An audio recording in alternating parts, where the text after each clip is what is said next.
All right, let's do another two of these completing the square examples here in this video. Let's say that we're looking at the quadratic function y equals 2x squared plus 16x plus 7. So similar to the last one, I want to go ahead and factor out the leading coefficient on the x squared term. And so if I do that, I'll have an x squared plus 8x, and I'll leave some room for the number I'm going to add to the inside there. The constant term 7 I'll leave on the outside. And okay, so now I'm set up for completing the square. I factored out a 2. Now in front of the x, I have an 8. I'm going to divide that by 2. I'm going to square it. 8 divided by 2 is 4. 4 squared is 16. I'm going to add 16 to the inside here. When I do that, I cannot forget about the 2 on the outside. So when I added 16 to the inside of the parentheses, I really added 2 times 16 to this function. Well, 2 times 16 is 32. Since I added it, I have to subtract 32 as well. And that's the process of completing the square, which now allows me to factor this. And this is going to be x plus 4 quantity squared. Now, a nice way to recognize that for, let's say you don't like factoring, or let's say these numbers are super ugly, super big, maybe they're fractions. We'll look at some examples later with fractions. One nice way to see where this 4 comes from, it's always going to be the number that you got after you divided that 8 by 2. Whatever that x term coefficient was, in this case it was 8, after we divided by 2, we got a 4 there. It's not a coincidence that this factors into x plus 4 squared. On the outside, we have 7 minus 32. That is negative 25. And now we could do whatever we need to do with this function. We could graph it.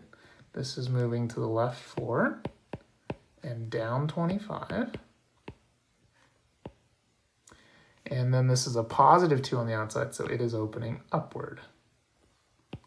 Because it's opening upward, we have a minimum, a local minimum at x equals negative 4. And we can find the local minimum value. That's the y value on that point. It's down there at negative 25.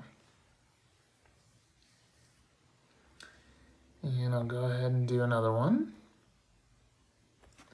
Let's look at the quadratic function y equals x squared minus 5x minus 2.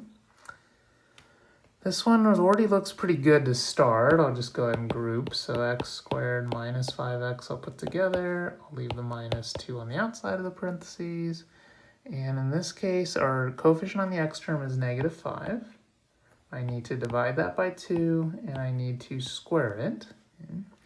Well, this doesn't simplify it, so okay, there I divided by 2. I'm going to make note of that for later. I do need to square it, though. Negative 5 squared is 25. 2 squared is 4. So what I'm going to add to the inside of these parentheses is 25 over 4. Since I added 25 over 4, I also need to subtract 25 over 4 as well.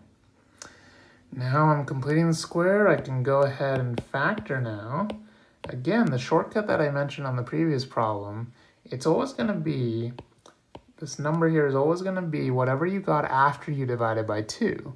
And after we divided negative 5 by 2, we had a negative 5 halves.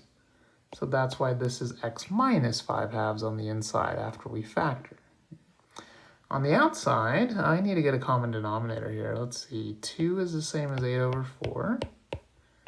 That gives me a common denominator with 25 over 4. And then I can clean this up, x minus 5 halves squared minus 33 over 4. Okay, so now I could graph this. Let's see here, this is moving to the right, 5 halves.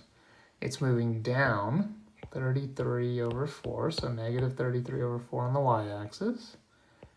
I have my point there, it's opening upward. So I have a local minimum at x equals 5 over 2. And the local minimum value is y equals negative 33 over 4.